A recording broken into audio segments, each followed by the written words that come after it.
কারো কারো ক্ষেত্রে এই মুআমালা হবে। খুব বেশি আমলের দরকার এমন নয়, আল্লাহর কাছে যদি সামান্য আমল।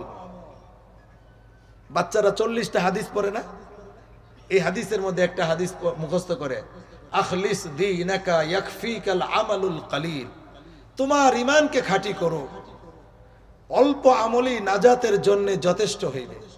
ইয়াকফিকাল আমালুল কালিল, অল্প আমল, অল্প অল্প।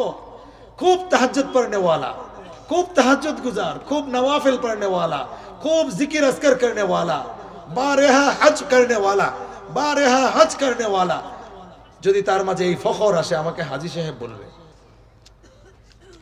আমাকে তাহাজ্জুদ পড়ি আমি অন্যের চেয়ে খুব ভালো, আর মানুষগুলো তো ফজরের নামাজেই জামাতে আসে না, ওই তাহাজ্জুদের কাম শেষ, ওই আমল কিন্তু বরবাদ। নিজের মাঝে কিবির আসলো, আমি তো খুব তাসবিহ পড়ি, সুবহানাল্লাহ, আলহামদুলিল্লাহ, লা ইলাহা ইল্লাল্লাহ, আল্লাহু আকবার, বলে আমি তো খুব তাসবিহ পড়ি। মনের মাঝে এই ভাব আসলো, আর এই সমস্ত তাসবিহাত সব ধ্বংস হয়ে গেল। কিন্তু যদি ইখলাসের সাথে ইখলাসের সাথে ইখলাসের সাথে কেউ এই কাজগুলি করে, বলে আমি তাসবিহ পড়ছি, কেউ বুঝবে না, গোপনে তাহাজ্জুদ পড়ছি, এটা বলবার বিষয় না, এটা তো ভিতরের বিষয়, বাতিনি বিষয়। আমি যে শেষ রাতে সিজদা দিলাম, লাইট বন্ধ, মানুষ ঘুমায় রয়েছে, অন্নাসু নিআম, মানুষ ঘুমায় রয়েছে, দেখবেন কে? সবকিছু দেখেন কে? ইয়ালামু সিররা ওয়া আখফা, গোপন এবং গোপনের চেয়ে গোপন। দিলের মাঝে কোনো বিষয় উদয় হয়েছে, জানেন কে? বিবি জানে না, বাচ্চা জানে না, ভাই জানে না, বাবা জানেন না, আল্লাহ জানেন। আল্লাহর কাছে কোনো কিছু গোপন করবার আছে? তাইলে আমি তাহাজ্জুদ পড়ি, দিনে 100 রাকাত। তাহাজ্জুদ কি দিনের নামাজ? কি বোঝা গেল? তাহাজ্জুদ যে রাত্রের নামাজ এটাই জানে না, কয় দিনে 100 রাকাত তাহাজ্জুদ পড়ি। এমন মানুষ আসিল না? নাই, আছে। মিথ্যা কথা ভাই। তাহাজ্জুদ তো শেষ রাতে ফজরের আগে, সেই সাহরির সময় পড়তে হয়, ফজরের আগে, ফজরের আজানের আগে তাহাজ্জুদের ওয়াক্ত শেষ। তাহাজ্জুদ তো দিনের নামাজ না, এটাও জানে না, কয় দিনে 100 রাকাত পড়ি। যদি বলতো প্রতি রাতে 100 রাকাত পড়ি, তাইলে একটা কথা ছিল, কয় দিনে 100 রাকাত পড়ি। কারণ আল্লাহ সত্যকে গোপন করেন না, গোপন করেন না, কিছুটা সময় পরে সত্যকে উদ্ঘাটিত করে দেন কে? আল্লাহর কাছে কিছু ঢেকে রাখা যায়? মানুষ মনে করে আল্লাহ কেমন হয়, আল্লাহর চোখকে ফাঁকি দিয়ে ফেললাম। হাত্তাল হিতানে ফিল মা, সাগরের পানির নিচে তলদেশে মাছের নড়াচড়া, পিপিলিকার হাঁটা, এটা আল্লাহ জানেন। মুহতারাম হাজিরিন, এই জন্য এই সুবহানাল্লাহি ওয়া বিহামদিহি সুবহানাল্লাহিল আযীম, এই তাসবিহের কারণে, এই তাসবিহাতের কারণেও অনেক মানুষ হাশরের ময়দানে জাহান্নামের ফয়সালা হবার পরেও আবার মাপ পাওয়া যাবে। সুবহানাল্লাহি ওয়া বিহামদিহি।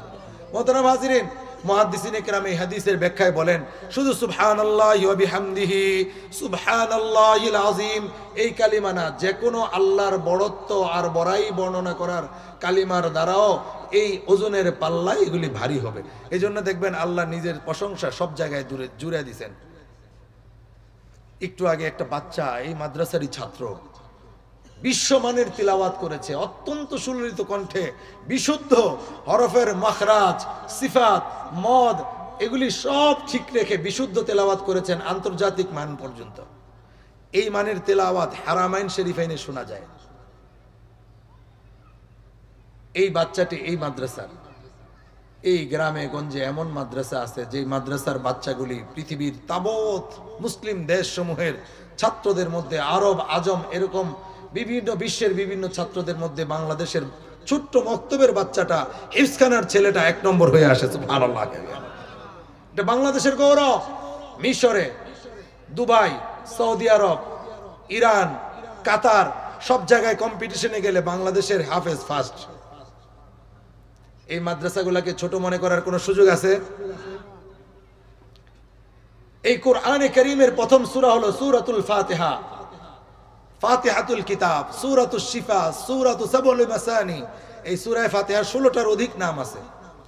সূরা ফাতিহা প্রত্যেক নামাজে পড়া লাগে, ফরজের প্রত্যেক রাকাতে, সুন্নতের প্রত্যেক রাকাতে, সেটা সুন্নতে মুআক্কাদা হোক, সুন্নতে জায়েদা হোক, ইশরাক, আওয়াবিন, চাশত, তাহাজ্জুদ, সকল রাকাতের মধ্যে লা সালাতা ইল্লা বিফাতিহাতিল কিতাব, সূরা ফাতিহা ছাড়া কোনো নামাজ নাই, সূরা ফাতিহা পড়া লাগে।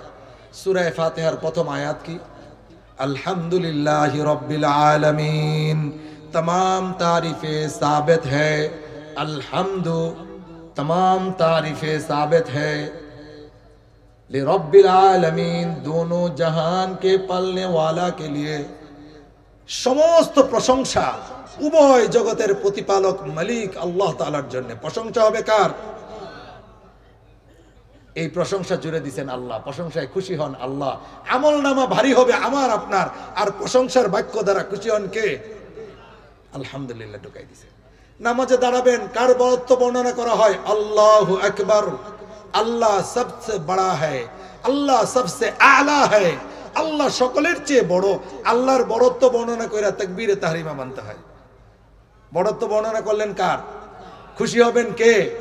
আমল নামা ভরে যাবে আমাদের। আল্লাহ এই তাকবীর জুড়ে দিয়েছেন। তাকবীরের পরে সানা পড়তে হয়, সানা সুবহানাকাল্লাহুম্মা ওয়া বিহামদিকা ওয়া তাবারাকা ইসমুকা ওয়া তাআলা জাদ্দুকা ওয়া লা ইলাহা গায়রুক পড়তে হয় কিনা? এই প্রশংসা করলেন কার? খুশি হবেন আল্লাহ। সূরা পড়লেন, ফাতিহা শুরু করলেন, প্রশংসা আল্লাহর। আবার সূরা মিলাইলেন, রুকুতে গেলেন, রুকুতে আল্লাহু আকবার বইলা গিয়া তাসবিহ পড়তে হয়, সুবহান রাব্বিয়াল আযীম, সুবহান রাব্বিয়াল আযীম, সুবহান রাব্বিয়াল আযীম। তাসবিহ আছে না নাই? প্রশংসা করলেন কার? পাকিজিগি বর্ণনা করলেন কার? খুশি হবেন কে? আল্লাহ। আর আমাদের আমল নামাকে আল্লাহ ভরে দিবেন। আপনি রুকু শেষ করলেন, রুকু থেকে সোজা হয়ে দাঁড়াবেন, সামিআল্লাহু লিমান হামিদা, আল্লাহ শুনেছেন তুমি কার জন্য প্রশংসা করেছো, রব্বানা লাকাল হামদ, হে আল্লাহ আপনার জন্যই প্রশংসা, হামদান কাসীরান তয়্যিবান মুবারাকান ফিহি। আল্লাহ শুধু প্রশংসা না, হামদান কাসীরান, অধিক প্রশংসা, বেহাদ সীমাহীন প্রশংসা আল্লাহর। মুবারাকান ফিহি, সমস্ত উত্তম উত্তম যত সিফাত আওসাফ আর প্রশংসা আছে সব কার জন্য? আল্লাহর জন্য। খুশি হবেন কে? আবার যাবেন সিজদায়, রুকু থেকে সোজা হয়ে দাঁড়ানো ওয়াজিব। অনেক ভাই আছেন এত তাড়াহুড়া, তাসবিহ পড়ার সময় নাই, সুবহানাল্লাহিল আযীম, সুবহানাল্লাহিল আযীম। তাড়াহুড়া করবেন না, আল্লাহর সাথে কথা বলতেছেন, আল্লাহর কুদরতি পায়ে সিজদা দিতেছেন, একটু ধীর স্থির ভাই, আহেস্তা চলো ভাই, আহেস্তা চলো। জিন্দেগি তো চলেই যাবে, সব কাজ চলে, কিন্তু নামাজে আসলে তাড়াহুড়া। এটা পরিপূর্ণ মুমিন যারা হবে, ঈমানের লাজ্জাত যাদের দিলে থাকবে, এদের হালত এটা হবে না। এদের হালত হবে কি? রাসূল সাল্লাল্লাহু আলাইহি ওয়াসাল্লাম রুকুতে গেছেন, সাহাবায়ে কেরাম মনে করতেন যে রুকু থেকে উঠার কথা ভুলে গেছেন। রুকু থেকে উঠা দাঁড়াইছেন, সিজদায় যাওয়ার আগে এতটা সময় দাঁড়ায় তাসবিহ পড়তেন যে রাসূল সাল্লাল্লাহু আলাইহি ওয়াসাল্লাম সাহাবায়ে কেরাম মনে করতেন যে রাসূল মনে হয় সিজদার কথা ভুলে গেছেন। আল্লাহু আকবার বলে সিজদায় গেলেন, এখন তাসবিহ আছে সুবহান রাব্বিয়াল আ'লা, সুবহান রাব্বিয়াল আ'লা, সুবহান রাব্বিয়াল আ'লা, 3 বার 5 বার 7 বার বলা। এরপরে 2 সিজদার মাঝখানে সোজা হয়ে বসা, আল্লাহু আকবার। এই বসতে হবে ওয়াজিব, সোজা হয়ে বসা। কেউ মাথা একটু উঁচু করে আবার আরেক সিজদায় চলে গেল, তাহলে সুহু সিজদা দেওয়া লাগবে, ওয়াজিব তরক হয়েছে, আর নাহলে নামাজ হবে না। কিন্তু আমরা গাফেল গাফেল গাফেল, আরে আকেল না হো গাফেল। আকলমান তো গাফেল হবে না, মোমেন গাফেল হইতে পারে না। মোমেন গাফেল হইলে তাহলে দুনিয়াও বরবাদ, আখিরাতও বরবাদ।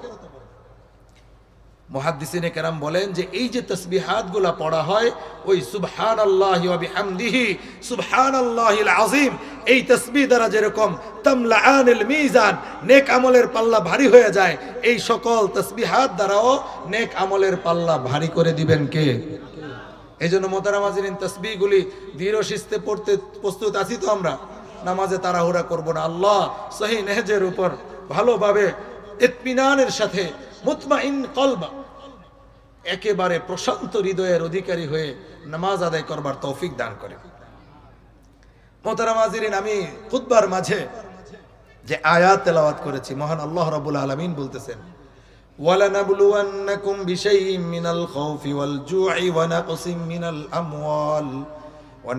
মিনাল আমওয়ালি ওয়াল আনফুসি ওয়াস সামারাত ওয়া বাশশিরিস সাবিরিন। আল্লাহ বলতেছেন, আমি তোমাদেরকে কিছু বিষয়ে পরীক্ষা নিব।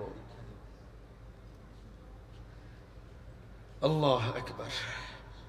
3 দিন হইলো উমরা থেকে আসছি, বাইতুল্লাহর গিলাফে ধরে আল্লাহর কাছে বলে আসছি, আল্লাহ তোমার এই ঘরে 100 বার আসতে চাই। কতবার? তুমি তৌফিক দিও। আমার দিলের বিশ্বাস 100 বার যাব, 28 বার হয়েছে, এটা 28তম বার গেলাম। আল্লাহর কাছে হায়াত প্রার্থনা করে আসছি, দুনিয়ায় হায়াতের মধ্যে 100 বার আল্লাহর ঘরে হজ এবং উমরার সফরে যেতে চাই। আমি আপনাদের জন্য দোয়া করি, আল্লাহ সকলকে আল্লাহর ঘরে যাওয়ার তৌফিক দান করে। মোহতারাম হাজিরিন, এই যে বদরের যুদ্ধের কথা বললাম, দ্বিতীয় যুদ্ধ ছিল খন্দক, তৃতীয় যুদ্ধ ছিল উহুদ। এই জায়গাগুলি দেখে আসছি, আগেও দেখছি, এবারও দেখছি। উহুদের যুদ্ধে 600 হাফেজ সাহাবী শহীদ হয়েছেন। কয়শ? মাকবারায়ে উহুদের মধ্যে আগে ছড়ায় ছিটায় ছিল লাশ, একবার বন্যা হয়েছে, লাশগুলো ভেসে উঠছে, সাহাবায়ে কেরামের লাশ। ওই সময়ের যিনি মদিনার গভর্নর ছিলেন, তিনি আবার এক জায়গায় করে এখন উহুদের মাকবারায়ে উহুদ, উহুদের কবরস্থান বানিয়ে দিয়েছেন। যদি আল্লাহর ঘরে যাওয়ার তৌফিক হয়, রাসূলের রওজায় সালাম দিতে যান, তাহলে ওই উহুদে মাকবারায়ে উহুদ জিয়ারত করে আসবেন। আল্লাহ তৌফিক দান করেন। খন্দকের যুদ্ধ, রাসূল সাল্লাল্লাহু আলাইহি সাল্লাম মদিনা এবং মদিনাবাসীকে রক্ষা করবার জন্য খন্দক খনন করতে গেলেন। সাহাবায়ে কেরামও পাথর ভাঙে, ওইখানকার পাহাড়গুলি পাথরের। রাসূল সাল্লাল্লাহু আলাইহি সাল্লামও পাথর ভাঙতেছেন। খাবার নাই, একটু খেজুর, একটু পানি, একটু জমজম খায়া একটা পর্যায়ে সাহাবায়ে কেরাম ক্লান্ত হয়ে গেছেন, বড় একটা পাথর ভাঙতে পারছেন না। রাসূলুল্লাহ সাল্লাল্লাহু আলাইহি সাল্লামের কাছে গিয়ে বলতেছেন, ইয়া রাসূলুল্লাহ, পেট উঁচু করে দিয়ে যে আমরা ক্ষুধার যন্ত্রণায় পাথর বেঁধেছি, আমরা এই পাথরটাকে সরাতে পারছি না। রাসূল সাল্লাল্লাহু আলাইহি সাল্লাম আসছেন, আয়েশা নিজের নবুয়তি শক্তি দিয়া পাথর ভাঙার যে যন্ত্র, এটা দিয়া যখন পাথরে আঘাত করলেন, পাথর ভেঙে চুরমার হয়ে গেল। ভাঙার পরে যখন পরীক্ষা খনন সমাপ্তি হলো, রাসূল ইসলাম নিজের পেটে সরায়া দেখান 2টা পাথর রাসূলের পেটে। সাহাবায়ে কেরাম লজ্জিত হলেন যে আমরা রাসূলের কাছে ক্ষুধার কথা বললাম, আমরা একটা পাথর বানছি। আমাদের দুজাহানের বাদশা, আখিরি নবী, সাইয়্যিদুল মুরসালিন, খাতামুন নবিয়্যিন জনাবে মুহাম্মদুর রাসূলুল্লাহ সাল্লাল্লাহু আলাইহি ওয়াসাল্লাম ক্ষুধার যন্ত্রণায় 2টা পাথর বানছেন। নবী কত বড় ক্ষুধার্ত ছিলেন, উনি তো ক্ষুধা প্রকাশ করে নাই, আমরা তো প্রকাশ করে ফেলেছি। এই দিন আমাদের কাছে এরকম ত্যাগ এবং কুরবানির মাধ্যমে আসছে। এটাকে সাবুল মাসাজিদ বলে। সাহাবায়ে কেরাম নামাজ পড়বার সুবিধার জন্য শশ জায়গা থেকে সরে গেলে কাফের বাহিনীর আক্রমণের সুযোগ হয়ে যাবে, এই জন্য জায়গায় জায়গায় পাহাড়ের উপর ছোট ছোট আপনার 6টা মসজিদ বানিয়েছিলেন, 7টা মসজিদ বানিয়েছিলেন। এখন 2-3টা আপনার অক্ষত আছে, আরেকটি বড় মসজিদ বানানো হয়েছে। ওই মসজিদটা আপনার ছোটগুলা এখন বন্ধ, বড় মসজিদে নামাজ আদায় করা যায়। এটা হলো এই খন্দকের ইতিহাস। তাহলে রাসূল সাল্লাল্লাহু আলাইহি ওয়াসাল্লাম বদর, খন্দক এবং উহুদ এই যুদ্ধগুলি সংগঠিত না করলে, কাফেরদের বিরুদ্ধে সীসাডালা প্রাচীরের মতো না দাঁড়ালে ইসলাম আমাদের পর্যন্ত আসতো না। এই জন্য মিষ্টি খাওয়ার সুন্নত দরকার, মিসওয়াকের সুন্নত দরকার, তরবারির সুন্নতেরও দরকার আছে না নাই? যদি না হতো, দুজাহানের বাদশা রাসূলুল্লাহ সাল্লাল্লাহু আলাইহি সাল্লাম নিজে ইসলামের জন্য তরবারি হাতে নিয়ে যুদ্ধে শরীক হতেন না। সাহাবায়ে কেরামদেরকে সংগঠিত করে কাফেরদের মোকাবেলা করার জন্য প্রেরণ করতেন না। মোহতারাম হাজিরিন, আল্লাহ বলতেছেন, ওয়ালা নাবলুওয়ান্নাকুম, আমি তোমাদেরকে পরীক্ষা নিব, বিশাইইন, কিছু বিষয়ে পরীক্ষা। ওয়ালা নাবলুওয়ান্নাকুম বিশাইইন মিনাল খাউফ, ভয় ভীতি, ওয়াল জু, ভয় ভীতি দিয়া তোমাদের পরীক্ষা নিব। ক্ষুধার ভয়, সম্পদ নষ্ট হয়ে যাওয়ার ভয়, দান করতে পারে না, কৃপণতা, আরে দান করলে আমার ক্ষয় হয়ে যাবে, বলে ফজরে যাইতে পারি না, আমারে কুকুরে কামড় দিব, ভয়।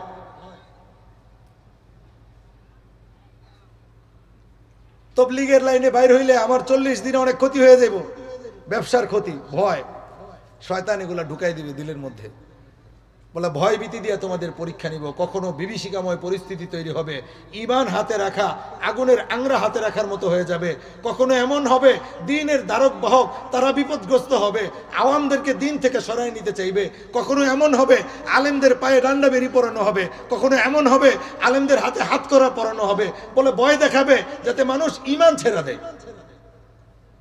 এই ভয় দিয়ে পরীক্ষা নিব, আল্লাহ অগ্রিম বলে দিছে কোরআনের মধ্যে, ওয়ালা নাবলুওয়ান্নাকুম বিশাইইম মিনাল খাউফি ওয়াল জু', তোমাদেরকে আমি পরীক্ষা নিব ভয়ভীতি ক্ষুধা দরিদ্র, ক্ষুধা দিয়া পরীক্ষা নেব। ওই যে খন্দকের যুদ্ধের ইতিহাস বললাম, ক্ষুধা। আমাদেরও কখনো রিজিকের তঙ্গি দেখা দিতে পারে, আমার বাসায় সুষম খাদ্য নাও থাকতে পারে, পরীক্ষা নিবেন আল্লাহ। কাজ কি এগুলি? ভয় এবং ক্ষুধা দরিদ্রের সময় কাজ কি পরে আসতেছে। ওয়ানাকসিম মিনাল আমওয়ালি ওয়াল আনফুসি ওয়াস সামারাত, তোমাদের শস্য ফলাদির ক্ষতি সাধনের মাধ্যমে আমি পরীক্ষা নিব। পাকা ধান শিল পয়রা নষ্ট হয়ে গেছে, যদি কয় আল্লাহ এর চোখে দেখছে না, ধান পাকছে অনে শিল হইছে, ইমানটা কিন্তু শেষ। আল্লাহ তো বলতেছেন তোমাদের শস্য ফলাদির ক্ষতি দিয়েও আমি তোমাদের পরীক্ষা নিব। এক জায়গায় চাকরি করে, চাকরি চলে গেছে, চলবো কি দিয়া? আরে ভাই, চালানোর মালিক কে? রিজিকের মালিক কে? না কোনো ডাউট আছে আপনাদের? সন্দেহ আছে? শখ ভাঙার জন্য নয়, কিছু ভাঙা করবার জন্য। ডিম না ভাঙলে বাচ্চা পয়দা হবে না, আবার মুরগি পয়দা না হইলে আবার নতুন ডিম আসবে না। অতএব ডিম ভাঙলে সব ভাঙাকে ভাঙা মনে করা যাবে না। অপমান ওলামাদের উপর আসবে, কারণ তারপরে তো ইজ্জত বসে রয়েছে। ইউসুফ আলাইহিস সালাম কুয়ার মধ্যে নিয়ে জেলখানায় পড়ছেন। আরে জেলখানায় কেন নবী গেলেন? গেলেন তো এই জন্যে যে আল্লাহ ওনাকে আজিজে মিসর বানাবেন। সব বাহ্যত দৃষ্টিতে যা দেখা যায় পরিণতি তা নয়, পরিণতি এর বিপরীত, ঠিক না বেঠিক? এই জন্য মোহতারাম হাজিরিন, ক্ষুধা দরিদ্র দিয়ে আল্লাহ তাআলা পরীক্ষা নিবেন, ফল ফলাদির ক্ষতি সাধনের মাধ্যমে আল্লাহ পরীক্ষা নিবেন। ওয়াবাশশিরিস সাবিরিন, এই অবস্থায় তোমরা ধৈর্যশীলদের জন্য সুসংবাদ।